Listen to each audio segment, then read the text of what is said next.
Hello, everybody. I have another story I'd like to share with you today. This is a book called The Invisible Boy, and I think that this book you might be able to find a lot of connections to each kindness and have you filled a bucket today. Some of those other stories that are on the playlist. I'd really love for you to think about what connections you have to you've not been at school for a week. At least by the time you're watching this at El Dorado, back at school after so long, and thinking about how you felt being back at school and really how you think this boy, the invisible boy, might feel, and then how he changes through the book and what helps him with those changes. So this is The Invisible Boy by Trudy Ludwig.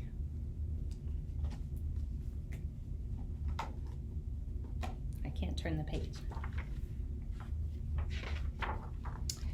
Can you see Brian, the invisible boy? Even Miss Carlotti has trouble noticing him in her classroom. She's too busy dealing with Nathan and Sophie. Now see if you can figure out who's Brian and who's Nathan and Sophie. Why do you think Brian is in black and white and the other kids aren't? Nathan has problems with what Mrs. Carlotti calls volume control. Do you know anyone like that? Sometimes it's me. He uses his outside voice inside too much. Sophie whines and complains when she doesn't get her way. Nathan and Sophie take up a lot of space, but Brian doesn't. When the bell rings for recess, Micah and JT take turns choosing kids for their kickball teams. The best players get picked first, then the best friends of the best players. Then the friends of the best friends. Only Brian is left, still waiting and hoping. Now look at Brian's face. You see? He's smiling. He's really hoping, I think, to be picked. I used to get picked last for kickball all the time because I'm not very good at sports. JT glances in Brian's direction and just as quickly looks away. We've got enough players for each team, he tells the others. Let's play ball. Oh, do you think Brian's face is going to be changed? I wonder what JT could have done differently there. Do you think of anything? In the cafeteria, Madison and her friends talk about her birthday party. The rope swing over the pool was awesome, says JT. Yeah, so was the water slide, adds Fiona. That was the best pool party ever. I'm so glad you guys had fun, says Madison. Everybody did except Brian. He wasn't invited. Now, I'm sure that's happened to all of us, right? We've all had those moments where you feel like you've missed out on something. Brian really looks like he wants to be included. At choosing time, while the other kids play board games and read, Brian sits at his table doing what he loves to do best. He draws fire-breathing dragons scaling tall buildings. Can you see the dragon? It says, "Thank you for toasting my marshmallows," for the guy out here. He draws greedy pirates digging for treasure, space aliens locked in intergalactic battles, hi friend, have a cookie, and superheroes with the power to make friends wherever they go. Ooh, looks like Brian is quite the artist.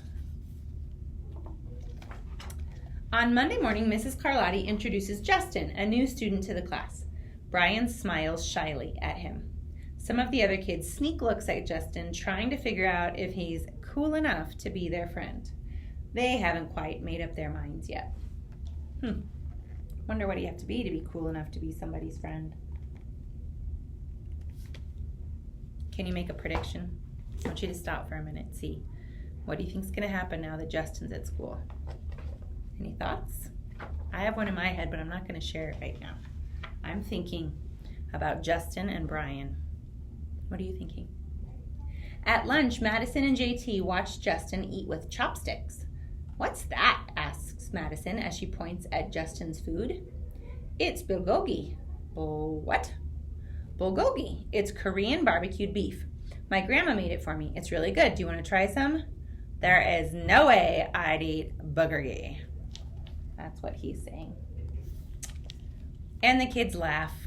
All of them, that is, except Brian. He sits there wondering which is worse, being laughed at or for feeling invisible. Can you see Brian? He's still invisible, eating his own lunch. What do you think he'll do?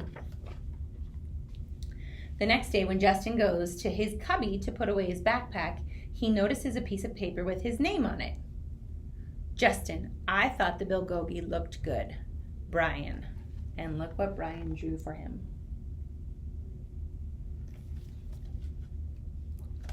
At morning recess, Brian finds a piece of chalk on the ground and starts drawing away. You're Brian, right? Yeah. Thanks for the note. Ooh, can you take a minute and notice Brian? Do you notice anything different about him yet? Hey, Justin, Emilio calls out from the tetherball court. You're up next. Sorry, I gotta go, says Justin.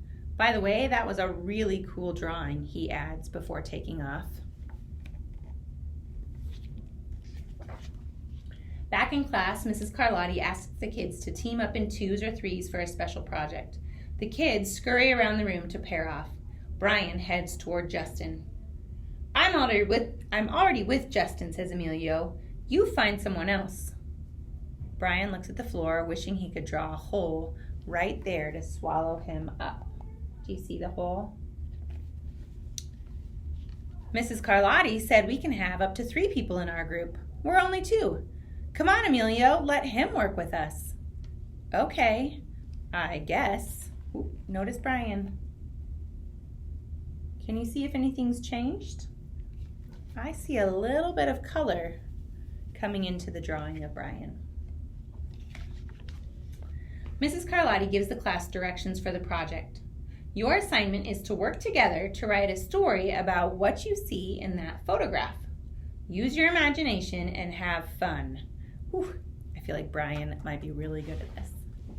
Whoa, cool, says Emilio. What kind of people do you think would live in houses like that? I don't know, but I bet Brian could draw them to go with our story, says Justin. Brian smiles as he takes out his lucky pin. Now, can you see how different Brian is in this picture? What made him so different? He's smiling, he's full of color. All it took was Emilio saying that Brian could add to their project and join them.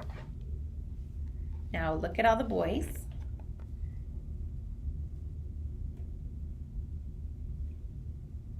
What do you notice? Has Brian changed? Has Emilio changed? Has Justin changed? It's lunchtime again, Brian's least favorite part of the day. Another 20 long minutes of kids talking and laughing with everyone else but him. Brian! He hears someone shout, Hey, Brian, over here! Brian turns and sees Justin waving him over. Emilio nods at Brian as he makes room for him at the table. Oh my goodness. What a difference. Maybe, just maybe, Brian's not so invisible after all.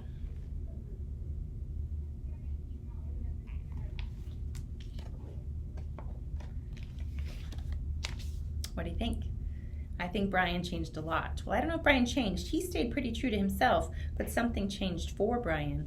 And it only took one person to have a moment of kindness, and think about how that connects to each kindness, how different Justin and Brian were than the 2 girls in that story in each kindness with Chloe and Maya. I hope you'll really think about this story this next week back at El Dorado and how you can make sure no one in our building feels like Brian felt at the beginning of the book. Have a great day.